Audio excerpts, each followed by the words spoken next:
بسم اللہ الرحمن الرحیم۔ السلام علیکم۔ قتل خطا۔ سوال: ایک پنساری نے غلطی سے ایک خریدار کو غلط دوا دے دی جس سے خریدار خود بھی ہلاک ہو گیا اور دو معصوم بچے جن کو خریدار نے وہی دوا بے ضرر سمجھ کر دے دی تھی بھی ضائع ہوئے۔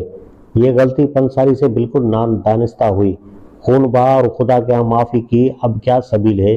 نیز یہ کہ خون بہا معاف کرنے کا کون مجاز ہے؟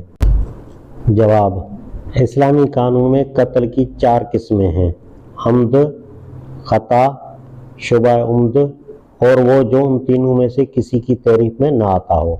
یہ فعل جس کا ارتکاب پنساری سے ہوا ہے پہلی 3 قسموں میں شمار نہیں ہو سکتا، کیونکہ یہ عمد اور شبہ عمد تو بہرحال نہیں ہے اور یہ قتل خطا بھی نہیں ہے، اس لیے کہ قتل خطا کی تعریف یہ ہے کہ آدمی کسی قاتلانہ ہتھیار کو کسی دوسری چیز پر چلائے مگر غلطی سے وہ لگ جائے کسی انسان کو جسے وہ مارنا نہ چاہتا تھا۔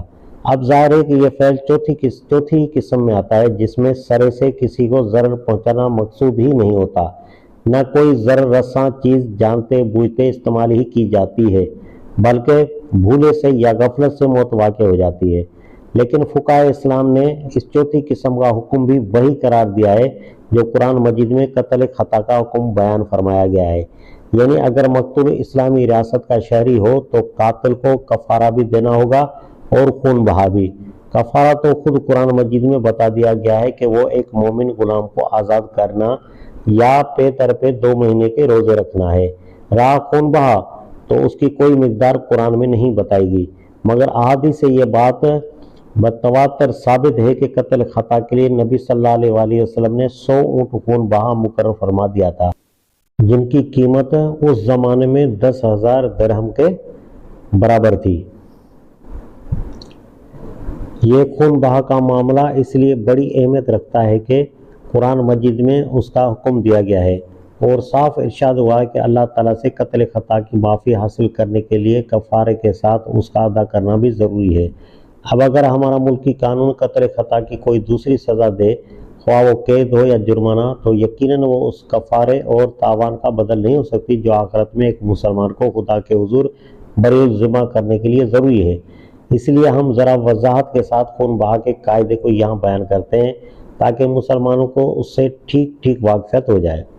نمبر 1، خون بہا ادا کرنے کی ذمہ داری شریعت نے صرف قاتل پر نہیں ڈالی ہے بلکہ اس کے عاقلہ کو اس کے ساتھ برابر کا شریک کیا ہے۔ نمبر 2، عاقلہ سے مراد فقہائے حنفیہ کی تحقیق کے مطابق ایک شخص کے اعوان و انصار ہیں۔ اگر وہ شخص کسی سرکاری محکمے کا آدمی ہو تو اس محکمے کے تمام ملازم اس کے عاقلہ ہیں، ورنہ بدرجہ آخر خزانہ سرکار اس کی دیت ادا کرے گا۔ نمبر 3، عاقلہ پر قتل خطا کی دیت کا یہ بار اس لیے نہیں ڈالا گیا ہے کہ ایک شخص کے گناہ کی سزا سب کو دی جائے، بلکہ اس لیے ڈالا گیا ہے کہ ایک بھائی پر احیاناً جو بار گناہ آ پڑا ہے اس کی ذمہ داری ادا کرنے میں اس سے قریبی تعلق رکھنے والے سب لوگ اس کا ہاتھ بٹائیں اور تنہا اس پر اتنا بوجھ نہ پڑ جائے کہ اس کی کمر توڑ دے۔ نیز جس خاندان کو اس کی غلطی کی وجہ سے جانی نقصان اٹھانا پڑا ہے اس کی تلافی بھی آسانی سے ہو جائے۔ یہ ایک طرح کا صدقہ یا فی سبیل اللہ چندہ ہے جو ہر اس شخص کی مدد کے لیے اس کے وسیع حلقہ اقارب سے حاصل کیا جاتا ہے جسے کوئی مولک غلطی سرزد ہو جائے۔ ہم اس کو اخلاقی انشورنس سے بھی تعبیر کر سکتے ہیں۔ نمبر 4، عاقلہ سے پورا خون بہا بیک وقت وصول نہیں کیا جائے گا بلکہ 3 سال کی مدت میں تھوڑا تھوڑا کر کے لیا جائے گا۔ اگر عاقلہ کی وسعت کو پیش نظر رکھا جائے تو اندازہ کیا جا سکتا ہے فی کس 2-3 آنے ماہوار سے زیادہ چندے کا بار کسی شخص پر نہیں پڑ سکتا۔ نمبر 5، یہ چندہ صرف مردوں سے لیا جائے گا، عاقلہ میں عورتیں شامل نہیں ہیں۔ نمبر 6، خون بہا لینے کے حقدار مقتول کے وارث ہوتے ہیں۔ جس قاعدے سے میراث تقسیم ہوتی ہے اسی قاعدے سے یہ رقم بھی وارثوں میں تقسیم کی جائے گی۔ نمبر 7، مقتول کے وارث ہی خون بہا معاف کرنے کے حقدار ہیں اور یہ معافی قرآن کی زبان میں ان کی طرف سے قاتل پر صدقہ ہے۔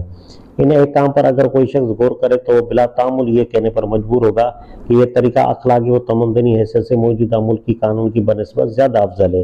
اس میں ایک طرف 60 روزوں کا کفارہ اس شخص کے دل کو پاک کرتا ہے جس کی غفلت یا غلطی سے ایک جان ضائع ہوئی،